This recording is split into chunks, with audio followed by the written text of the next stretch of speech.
नमस्कार, जेके prime time देख रहे हैं आप। मैं हूं आपके साथ सना वारिस। पुंछ हमले में शामिल आतंकियों के 3 स्थानीय मददगारों को आज गिरफ्तार किया गया है। कई इलाकों में सर्च ऑपरेशन जारी है। सैकड़ों लोगों से पूछताछ भी की जा रही है। कई संदिग्धों को हिरासत में भी लिया गया है। डीजीपी दिलबाग सिंह ने राजौरी जिले के दरहाल इलाके में चल रहे तलाशी अभियान की समीक्षा के बाद हमले से जुड़ी कई चौंकाने वाली चीजें साझा की हैं। जम्मू कश्मीर के डीजीपी दिलबाग सिंह ने कहा है कि पुंछ के भाटाधूरिया इलाके में 20 अप्रैल को हुए हमले को स्थानीय लोगों के सहयोग के बिना अंजाम नहीं दिया जा सकता था। आतंकियों ने, आपको बता दें कि इस हमले में हमारे 5 जवानों को शहीद किया था। आज इसी मुद्दे पर करेंगे चर्चा कई खास मेहमानों के साथ।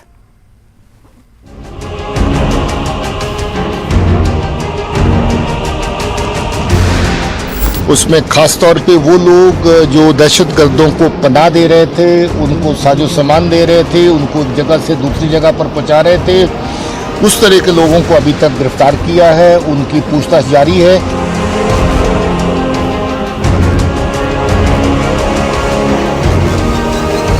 They are Pakistani terrorists. Earlier there was a report of a local terrorist also moving along with them, but they are Pakistani terrorists.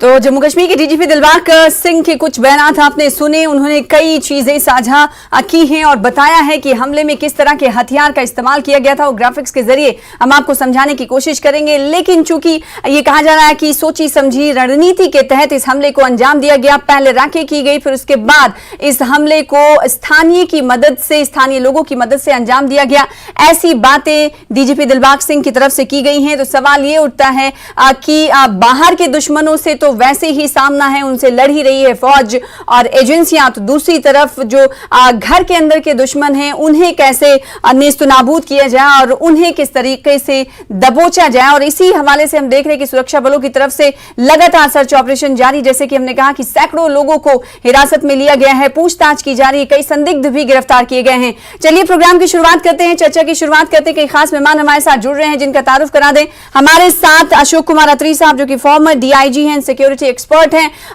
ये इस तरह के कामकाज को उन्होंने काफी करीब से देखा है, प्रशासनिक अधिकारी रहे हैं। तो आपसे हम ये समझने की कोशिश करेंगे कितना बड़ा चैलेंज होता है जब बाहर के दुश्मनों से पहले ही हम लड़ रहे होते हैं, तो अंदर के दुश्मनों को कैसे ढूंढ निकाला जाए और उन्हें कैसे खत्म किया जाए और कैसे अपने मुल्क को बचाया जाए। कितना बड़ा चैलेंज होता है सुरक्षा एजेंसियों के सामने, साथ ही साथ सेना के सामने। इसके अलावा एडवोकेट आरिस पठानिया साहब स्पोक्स पर्सन है भारतीय जनता पार्टी के, टीवी स्क्रीन पर आपको इस वक्त नजर आ रहे हैं। आपका स्वागत करते हैं। अत्री साहब, आपका भी स्वागत वक्त देने के लिए। एडवोकेट मुजफ्फर इकबाल साहब जो कि सीनियर लीडर हैं जेकेएनसी के नेशनल कॉन्फ्रेंस के, आपका भी इस्तकबाल स्वागत करते हैं इस खास विषय पर चर्चा में शामिल होने के लिए। और साथ ही साथ एक और खास मेहमान जिनके बगैर इस चर्चा को अधूरा ही माना जाएगा, डिफेंस एक्सपर्ट के तौर पर ब्रिगेडियर धमान साहब हमारे साथ इस चर्चा में शामिल हैं। आपका भी स्वागत करते हैं इस डिबेट का हिस्सा बनने के लिए। सबसे पहले मैं चाहूंगी कि अशोक अत्री साहब आपसे शुरुआत करूं। जैसा कि हम ये जानते हैं कि बाहर के दुश्मनों से लड़ना कहीं ना कहीं कहा जाता है कि एक तरह से उनकी रणनीति और किसी भी तरीके से उनसे लड़ने के लिए तैयारी होती है, लेकिन अंदर के दुश्मनों से कैसे लड़ा जाए, ये एक तरफ से एक बार फिर से ये सवाल खड़ा हो गया है। वहीं डीजीपी दिलबाग सिंह का रद्देमल आपने भी प्रतिक्रिया आपने भी सुनी होगी। उन्होंने कहा कि बगैर स्थानीय समर्थन के इस तरह के हमले को अंजाम नहीं दिया जा सकता। जब इस तरह की बातें होती हैं तो कितना बड़ा चैलेंज होता है फौज के सामने, पुलिस के सामने। इस हवाले से आपकी क्या प्रतिक्रिया होगी? देखिए, ऐसा है कि जो बीच के दुश्मन से तो हम 1990 से लड़ रहे हैं, जब से ये उग्रवाद का शुरुआत हुई थी हमारे जम्मू कश्मीर में। और उसमें पुलिस, सिक्योरिटी फोर्सेस और कहीं आर्मी को भी इन्वॉल्व करके बड़ा मिलिटेंसी को काफ़ी हद तक कम करने में काफ़ी कामयाब मिली है। और ये 15 साल से लड़ रहे हैं। कोई ऐसा नहीं है कि कोई अभी हमें न्यू स्ट्रेटेजी बनानी पड़ेगी और अभी उग्रवाद से कुछ हमें लड़ना पड़ेगा। और मैं ये जो हादसा हुआ है जिसके कॉन्टेक्स्ट में आज हम बैठे हैं, बात कर रहे हैं, पुंछ जो टेररिस्ट अभी रिसेंट हादसा हुआ जिसमें हमारे 5 जवान मारे गए हैं जी। तो इसमें मैंने देखा है, जो क्लिपिंग मैं देख रहा हूं उसमें देखने में यही आ रहा है कि हर एक आदमी जो है अंदाजे से जो है वो स्टेटमेंट्स दे रहा है या मीडिया वाले दिखा रहे हैं कि सब इसमें फायरिंग हुई, ग्रेनेड चला, फिर आग लग गई, 3 मिलिटेंट थे, 5 मिलिटेंट थे, 7 मिलिटेंट थे। तो मुझे लगता है कि ये एक इंक्वायरी का विषय है, और जब तक इसमें एक प्रॉपर तरीके से इंक्वायरी नहीं होती और उसकी रिपोर्ट नहीं आ जाती, और ये कहना कि साहब ये क्या हुआ, कैसे हुआ, ये एक मिस्ट्री है। कोई हमारे पास आई विटनेस तो है नहीं जो स्पॉट पे मालूम था, जो ये बताया कि एक्चुअली हुआ क्या है। जी। एक तो ये बात है। दूसरा, इसमें बहुत सी चीजें देखने की, इसका एक ही रीजन नहीं हो सकता, इसमें बहुत सी चीजें हैं जिनको देखने की जरूरत है। पहला तो सवाल ये पैदा होता है, मैं भी इसी राजौरी पुंछ में डीआईजी रहा हूं, और हमारे टाइम में मिलिटेंसी फ्री था ये राजौरी पुंछ जोन, यहाँ कोई मिलिटेंसी नहीं थी जी। When I left this zone. और काफी देर तक जो है यहाँ शांति बनी रही, काफी हद तक, जबकि ये डांगरी का इंसिडेंट नहीं हुआ, या उससे पहले अक्टूबर में जो हमारे 15 जवान मारे गए थे इसी एरिया में, तो उससे पहले ये ठीक ही था, सारा पीसफुल था ये जी। तो इसमें एक तो ये देखने वाली बात है कि सब ये जो आर्मी की व्हीकल, एक गाड़ी को किसने जाने दिया, क्यों जाने दिया? आर्मी की एक अकेली गाड़ी कभी मूव नहीं करती है, नंबर 1। और नंबर 2, जब भी वैसे भी क्योंकि रोड सेंसिटिव है या आरओपी होती है, और आरओपी मोस्टली पहले आर्मी लोग लगाते थे, अदरवाइज सीआरपी या पैरामिलिट्री फोर्स ने टेक ओवर कर ली, वो लोगों की आरओपी होती है। और क्लिपिंग में ये भी देखा गया जब गाड़ी को आग लगी है वहां पे कोई दूसरी गाड़ी आर्मी की नहीं है, मैं इस बिना पे ये बात कह रहा हूं। और कुछ सिविलियंस लोग देखे गए हैं जो कि गाड़ी को आग बुझा रहे थे ये। तो दैट शोज के इस एंगल को देखने की जरूरत है कि ये किसके ऑर्डर से किसने ये एक सिंगल गाड़ी जो है उस रूट पे जाने दी जी। और हमने जो है 5 जवान जो है शहीद हो गए, 5 जवानों के जो है हमें खोना पड़ा।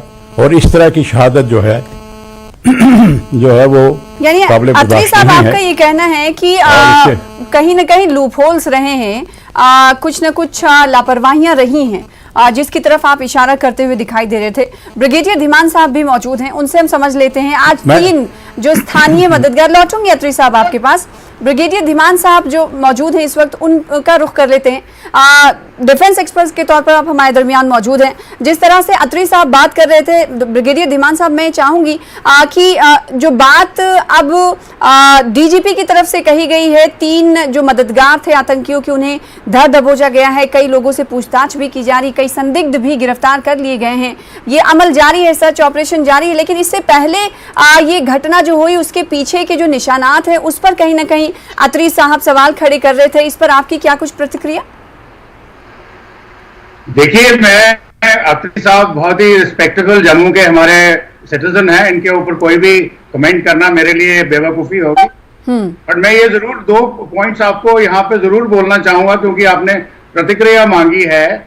It is very normal for bureaucracy कि कुछ भी हो जाए, ऑर्डर इंक्वायरी, देखेंगे क्या हुआ। मुझे पहले ये बताइए, डांगरी में जो लोग मारे गए थे, वहां पे जो सेकंड इंसिडेंट हुआ था, उसकी कोई इंक्वायरी आज तक हुई है? या अगर हुई है तो उसका क्या रिजल्ट निकला है? There is nothing. But then point is, this is not the time for a blame game. Yes, एक गाड़ी अकेली क्यों गई, I understand, but at the same time आप ये भी समझिए, जिस किसी ने भी ये हमला किया है, it is a well planned attack. और ये अटैक करने का जो तरीका है, ये आर्मी की ही एम्बुश की जो पैम्फलेट है उसमें से निकला है। प्रॉपर तरीके से एक ग्रेनेड फेंका गया ताकि गाड़ी रुके उसके सामने। उसके बाद 2 डिफरेंट डायरेक्शन से फायरिंग की गई गाड़ी के ऊपर, एक जिलेटिन स्टिकी बॉम्ब्स के साथ, right on the petrol tank, ताकि इमीडिएटली वो आग लगे और वो लोग बाहर निकलने में कामयाब ना हो सकें। और फिर दूसरी तरफ से फायरिंग की गाड़ी के पीछे, ताकि अगर बाहर निकलने की कोशिश करें वो जवान तो बाहर ना निकल सकें। अब ये जो चीज है, ये प्रॉपर्ली प्लान्ड रेकीड है। तो वहां पे मैं ये पूछना चाहता हूं कि जो तंत्र, जो आपकी सिक्योरिटी फोर्सेस, चाहे वो कोई भी हो, ग्राउंड पे हैं, आपको मालूम है कौन है ग्राउंड पे, उनकी इंटेलिजेंस कहां थी? उन्होंने क्यों नहीं चेक किया कि कोई आदमी आगे इतने डिटेल तरीके से आगे प्लानिंग करे और फिर उसको एग्जीक्यूट करे? और इसके अलावा जो आपके डीजीपी साहब ने बोला है कि हमको यहाँ पे स्थानीय लोगों की मदद चाहिए, तो ये जिस दिन डांगरी अटैक हुआ था और होम मिनिस्टर का बयान आया था कि हम यहाँ पे 18 कंपनीज सीआरपीएफ की बढ़ा रहे हैं, ये वही इलाका है राजौरी पुंछ का, तो उस दिन भी मैंने ये कहा था और मैं अभी भी मानता हूं कि हम सिक्योरिटी फोर्सेस, हम लोग ये काउंटर इंसर्जेंसी लड़ रहे हैं पिछले 30, 35, 40 साल से और डिफरेंट जगहों पे, परंतु अब हमारे पास मौका आ गया है कि हमें अपनी स्ट्रैटेजी बदलनी है। तो मैं अपने साथी पैनलिस्ट से सहमत नहीं हूं कि हम 41 साल से कोई काम कर रहे हैं तो हमें स्ट्रैटेजी बदलने की जरूरत नहीं है। स्ट्रैटेजी बदलने की जरूरत है, और इस वक्त स्ट्रैटेजी में मैं क्या सजेस्ट कर रहा हूं कि इंस्टेड ऑफ मेकिंग कि आप ग्राउंड के और बूट्स इंक्रीज करिए, 18 कंपनीज भेजेंगे, नाके लगेंगे, लोगों की सर्च होगी, लोग ज्यादा परेशान होंगे, आपके अगेंस्ट जाएंगे। रादर आप अपनी इंटेलिजेंस फोर्सेस को सुदृढ़ करिए और जो भी कोई संदिग्ध बंदा मिलता है उसको एलिमिनेट करिए, और स्थानीय लोगों को, जैसा कि डीजीपी साहब ने बोला, बिल्कुल सही बोला, उनको इंकरेज करिए कि कोई भी बंदा कोई सस्पिशियस सर्कमस्टेंसेस में मिलता है उसको रिपोर्ट करो। अभी यहां मैं आपको ये बता दूं कि एक जो बंदा पकड़ा गया है उसने बोला है कि उसने अपने घर में 3 या 4 दिन या पता नहीं सम ड्यूरेशन 1 वीक उनको अपने घर में रखा था। तो दैट मीन्स एक टेररिस्ट जो अक्रॉस द बॉर्डर आया है वो एक सिविलियन के घर में रह रहा है, तो जम्मू कश्मीर पुलिस का जो बीट कांस्टेबल है वहां पे उसको क्यों नहीं पता चला कि इस गांव में या यहाँ पे कोई बाहर का बंदा है। तो ये सब चीजें लोगों के साथ, अगर पुलिस की इतनी रिस्पॉन्सिबिलिटी है, but at the same time ये सिक्योरिटी फोर्सेस पुलिस के बस की बाहर है।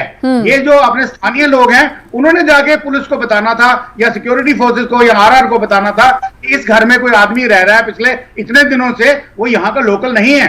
तो वो जो इंटेलिजेंस एजेंसी है, चाहे वो सिक्योरिटी फोर्सेस की है, सेंट्रल गवर्नमेंट की है, जम्मू कश्मीर की सीआईडी है, लोकल है। ब्रिगेडियर धीमान साहब लौटेंगे। लोकल कनेक्शन पर हमेशा सवाल खड़े होते हैं। कुछ देर पहले अशोक कुमार अत्री साहब ने भी कहा था कि ये पहला वाकया नहीं जिसमें लोकल कनेक्शन का पर्दाफाश हुआ है। 15 सालों से ऐसा हम सुनते आए हैं और इसके खिलाफ जंग जारी है। एडवोकेट मुजफ्फर इकबाल खान साहब हमारे दरमियान मौजूद हैं। इकबाल खान साहब, मैं आपसे ये समझना चाहती हूँ, हमेशा जम्मू कश्मीर में जब इस तरह का हमला होता है कई दफा देखने को मिलता है लोकल कनेक्शन, अब इस मामले को लेकर भी अगर हम देख लें तो लोकल कनेक्शन जो है सामने आ रहा है। आखिर इस चीज को कैसे खत्म किया जाए? लोकल लोग अगर किसी आतंकियों के मददगार को या फिर आतंकियों को पनाह देते हैं तो ये बहुत बड़ी चुनौती है, इससे कैसे निपटा जाए? कुछ लोगों की वजह से कई लोगों पर सवाल खड़े हो जाते हैं। देखें, इसमें कोई दो राय नहीं कि लोकल, जब तक कि आप लोकल सिविलियंस को ऑन बोर्ड नहीं लोगे तो ये वारदातें जो हैं इनको आप रोक नहीं सकोगे, इसमें कोई शक नहीं। इसमें मल्टी टाइड जो है एजेंसीज हैं। अब इसमें कोई भी एजेंसीज, जितनी भी सिक्योरिटी फोर्सेस की एजेंसीज हों या आर्मी एजेंसीज हों या सिविल पुलिस की एजेंसीज हों, कोई भी अपनी जिम्मेदारी से पल्ला नहीं झाड़ सकते हैं कि ये इंटेलिजेंस फेलियर रहा है सबका, इसमें कोई दो राय नहीं। जहां तक ब्रिगेडियर साहब कह रहे थे कि सिविलियन, तो आजकल की इस कॉम्प्लेक्स सोसाइटी में, गांव में भी, पहले ये शहरों में होता था, गांव में भी अब कोई केयर नहीं करता कि दूसरे घर में कौन है। कोई आदमी किसी के घर को जाकर नहीं दरवाजा खटखटाता है। वो जो पहले अलूफनेस होती थी सिटीज में, अब वो गांव में भी है। ये एक नई, this is a societal phenomena, उसको हम डिनाई नहीं कर सकते हैं। जरूरी नहीं कि पड़ोसी को ये पता हो कि यहाँ अंदर कोई है। पहली बात तो ये है।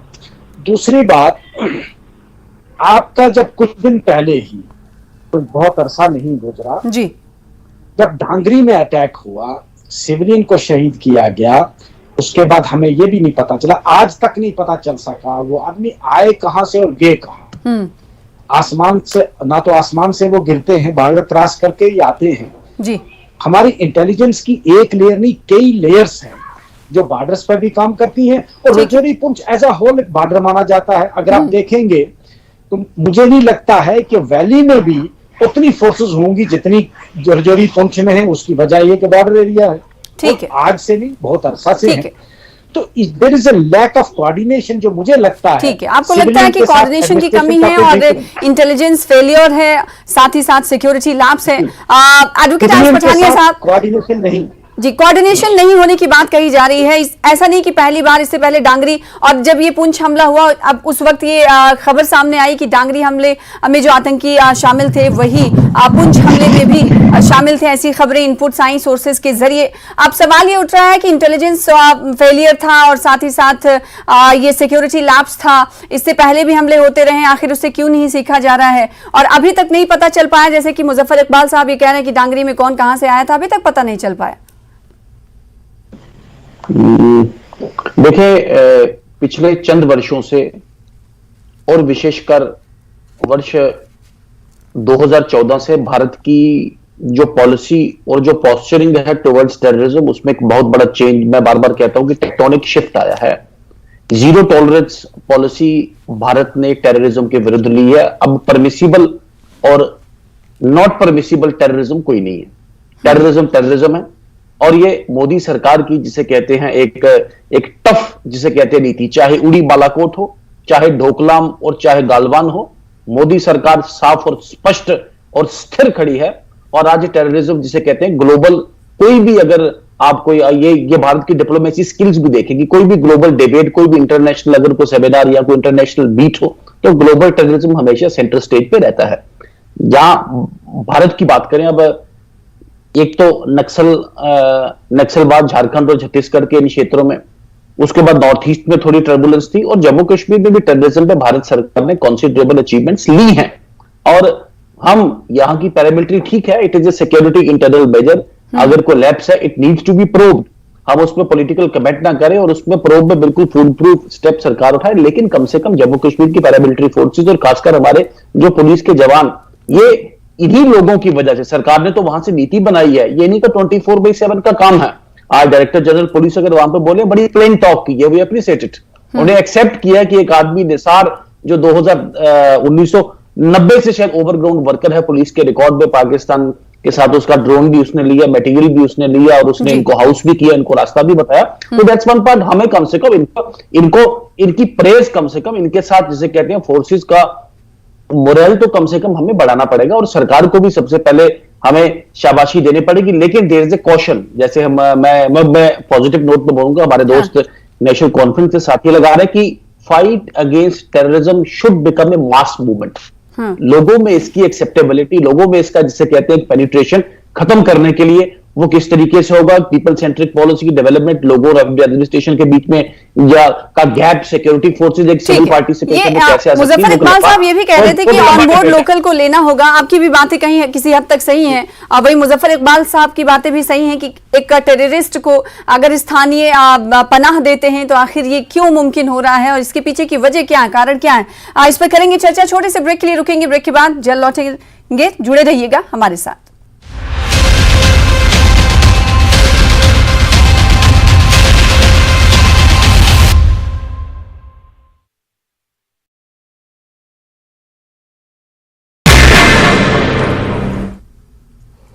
नमस्कार, धार भी रफ्तार भी में आपका बहुत स्वागत करते हैं। मैं हूं आपके साथ हिना जुबैर। शुरुआत करेंगे अहम खबरों के साथ। कश्मीर की ईमानदारी, कश्मीरियत और इंसानियत एक बार फिर दिखाई दी। पर्यटकों का खोया सामान लौटाया गया। ये पर्यटक कश्मीरियत और इंसानियत की मिसाल देखकर खुश। देश की जनता से गुलमर्ग आने की अपील। किश्तवाड़ जिले के बस स्टैंड के पास एजाज अहमद के घर में आग लग गई। सिलेंडर फटने से दूसरी मंजिल जलकर राख। दमकल वाहनों के देरी से पहुंचने से लोगों में गुस्सा। कुंजर में G20 और Y20 पर एक सेमिनार का इनेकाद। युवाओं में जागरूकता पैदा करने के लिए विशेषज्ञों ने की चर्चा। कार्यक्रम के तहत कई प्रतियोगिताओं का आयोजन। फर्जी गंडोला केबल कार टिकट के साथ 11 लोग गिरफ्तार। टिकट दस्ते ने फर्जी टिकट के साथ इन्हें किया गिरफ्तार। इन पर्यटकों को ये फर्जी टिकट वीनी वर्ल्ड मुंबई नाम की एक टूर कंपनी ने दिए थे। टूर कंपनी के खिलाफ मामला दर्ज, तफ्तीश जारी।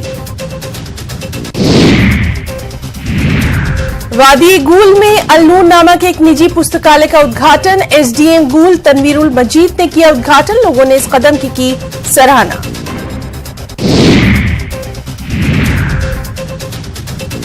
रेशीपुरा और अवंतीपुरा से होकर गुजरने वाली सिंचाई नहर खस्ताहाली का शिकार, किसानों को सिंचाई के लिए पानी की जरूरत, सिंचाई विभाग नहर की मरम्मत नहीं कर पा रहा। राजकीय उच्च प्राथमिक विद्यालय जीवन साहब पामपोर में ईद मिलन का इनेकाद, मुख्य अतिथि के रूप में जोनल शिक्षा अधिकारी अब्दुल रशीद ने की शिरकत, इस मौके पर सांस्कृतिक कार्यक्रमों का आयोजन।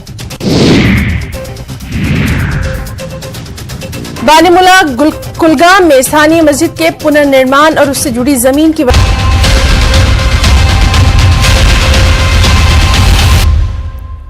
ब्रेक के बाद एक बार फिर से आपका स्वागत करते हैं। खास मेहमान हमारे साथ मौजूद हैं। आज आपको बता दें कि पुंछ हमले में आतंकियों के 3 मददगारों को आज धर दबोचा गया है, गिरफ्तार किया गया है। आज इसी मुद्दे पर कर रहे हैं चर्चा। अशोक कुमार अत्री साहब, मैं आपके पास आना चाहूंगी सवाल के साथ। जैसे कि चर्चा कर रहे थे तो इसमें सवाल उठा कि ऑन बोर्ड लाना चाहिए लोकल्स को, क्योंकि लोकल्स आतंकियों को सहारा दे रहे हैं, वो घरों में रह रहे हैं। आखिर अगर लोकल्स को ऑन बोर्ड लाने की बात हो रही है तो उन्हें ऑन बोर्ड कैसे लाया जाए, और अगर उन्हें ऑन बोर्ड लाया जाना इतना आसान है तो क्या इस मसले का हल वहीं से निकल जाएगा? नहीं, बिल्कुल ठीक है। अगर लोगों को अगर एडमिनिस्ट्रेशन पे, पुलिस पे भरोसा हो, और जैसे बहुत से प्रोग्राम जो है पुलिस जो है वो कम्युनिटी पुलिसिंग के तहत वो लागू करती है, लोगों के पास जाती है, लोगों के साथ मिलती है। लेकिन टेररिज्म पर फाइट करने का एक डिफरेंट तरीका है। एक हो सकता है कि ठीक है साहब, लोगों के साथ अच्छे लाइजन होना चाहिए, अच्छे कॉन्टेक्ट होने चाहिए, और जब आप टेररिज्म से आप लड़ रहे हैं तो उसके लिए बड़ा जरूरी है कि इसमें जो बहुत सी चीजें जो है उनको भी ध्यान में रखना चाहिए कि आपके पास, हमारे पास सोर्सेज होते हैं जो हमें इंफॉर्मेशन देते हैं, इंटेलिजेंस एजेंसीज हमारे पास है, और उसके अलावा हमारे अपने जो है लोगों के बीच में हमारे लोग होते हैं, या ऐसे लोग जो टेररिस्ट जो सजा भुगत के आए हैं या सरेंडर्ड है या जिन्होंने मिलिटेंसी छोड़ दी है, आज भी हमारे लिस्ट पे होते हैं, हमसे बात करते रहते हैं, बुलाते रहते हैं उनको। जी। अगर कोई का ये कहना कि एक आदमी जो है 1990 में भी उनके साथ काम करता था और टेररिस्ट को शेल्टर देता था, और अगर आज भी उसी के घर में या उसी की जो है वो सपोर्ट की वजह से अगर कोई इन्फिल्ट्रेट कर पाया है जम्मू कश्मीर में और इस हादसे को अंजाम दे सका है, तो आई थिंक कहीं ना कहीं तो कुछ ये देखने की जरूरत है कि उस ऐसे आदमी को क्यों पुलिस स्टेशन बुलाया जाता है, बात वहीं पर पहुंच जाती है जहां से शुरू होती है। जो सवाल किया जाता है वही कहीं ना कहीं सवाल उलट कर फिर वापस आ जाता है। आप इस पर क्या कुछ कहेंगे? ऑन बोर्ड लाने की बात हो रही है, कैसे ये ऑन बोर्ड, अभी अत्री साहब ने कहा कि टेररिज्म के खिलाफ कैसे जो पॉलिसी है उसी के तहत काम किया जाएगा ना। इसमें 2 बातें हैं। ऑन बोर्ड होना चाहिए, लेकिन इसका ये मतलब नहीं है कि अगर एक जगह हादसा हो जाता है और उसमें 2-4 लोग अगर बुरे हैं तो आप सारे ये इलाके सब अवाम को जितने लोग हैं सब, यही बात मैंने शुरू में कही कि कुछ लोगों की वजह से तमाम लोगों को बदनाम या फिर उन पर सवाल नहीं उठाए जा सकते। ब्रिगेडियर साहब जल्दी से आपका कमेंट, फिर उसके बाद मुजफ्फर साहब और आरिफ पठानिया साहब के पास जाए। 2 चीजें बताना चाहूंगा। मेरे कुछ साथी पैनलिस्ट बड़े काबिल दोस्त हैं और वो बड़े मजे से बोलते हैं कि ऑन बोर्ड लाइए, ऐसे करिए। इनको ये पूछिए जब इनकी गवर्नमेंट थी तो इनका यूनिफाइड हेडक्वार्टर्स जो जम्मू कश्मीर में कई सालों से चला आ रहा है, क्या वो फंक्शन करता था? बिकॉज मैं खुद सीआई में रह चुका हूं, काउंटर इंसर्जेंसी में कई बार नौकरी कर चुका हूं और काफी अच्छी अपॉइंटमेंट्स पे इंपॉर्टेंट जगह पे करा हूं।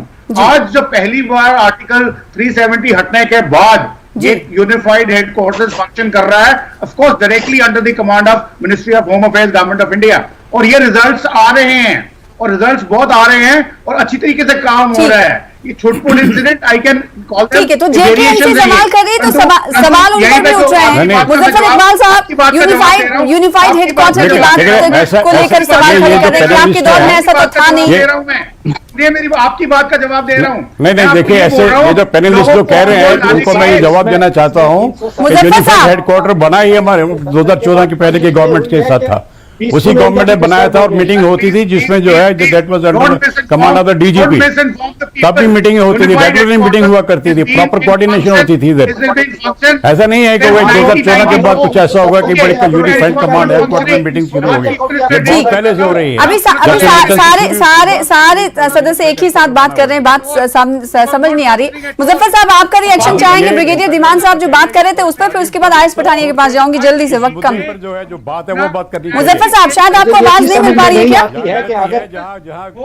मुझे ये चीज समझ में नहीं आती है हाँ। कि अगर आप पीपल्स ऑन बोर्ड नहीं लेना चाहते हैं तो कोई एतराज नहीं है। अगर आप अपने लेवल पे इसको काउंटर कर सकते हैं तो मुझे नहीं लगता है कि कश्मीर में पिछले 35-40 साल में आप कोई बहुत सारी अचीवमेंट कर चुके हैं, बल्कि पहले से बदतर हो रहे हैं हालात। रजौरी पुंछ, जिस तरह अभी डीआईजी साहब ने कहा, रजौरी पुंछ सिर्फ आरिफ पठानिया साहब, ये ऑन बोर्ड लाने की बात चल रही है तो आतंकी घटना और आतंकियों की मदद करने वालों से कैसे बातचीत की जाए, सरकार क्या इस हवाले से, क्योंकि कड़ा रुख इख्तियार करती हैं एजेंसियां, हम ये देखते आए हैं, लेकिन अगर विपक्षी पार्टियां ऐसा कहती हैं तो उस पर आप क्या कुछ कहना चाहेंगे? मैं नहीं कहता कि समझाया जाए, इन्हें समझाया जाए, उनके साथ एंगेज किया जाए। अगर फिर भी बात नहीं आते हैं बिल्कुल के साथ इनके साथ। आपकी आवाज सही तरीके से पहुंच नहीं पाई, दोहरा दीजिएगा जरा जल्दी से पठानिया साहब। पठानिया साहब ने शुरुआत में ही कहा कि पहले समझाया जाए फिर उसके बाद उन्हें और बताया जाए, और इसके अलावा उन्होंने आखिर में क्या कुछ कहा हम तक आवाज नहीं पहुंच पाई। शुक्रिया अदा करना चाहेंगे क्योंकि वक्त की कमी है, कई और बातें करनी थी, कई और सवाल पूछने थे, लेकिन वक्त इसकी इजाजत नहीं देता। बहुत शुक्रिया आप तमाम खास मेहमानों का JKLH प्राइम टाइम में इस विषय पर चर्चा करने के लिए, मौजूद रहने के लिए बहुत शुक्रिया। और इसी के साथ मुझे आज के लिए बस इतना ही। JKLH प्राइम टाइम में आज बस इतना ही। कल फिर होगी नए मुद्दे के साथ, बड़े मुद्दे के साथ मुलाकात। देखते रहिए JKLH News 18। मुझे दीजिए इजाजत, नमस्कार।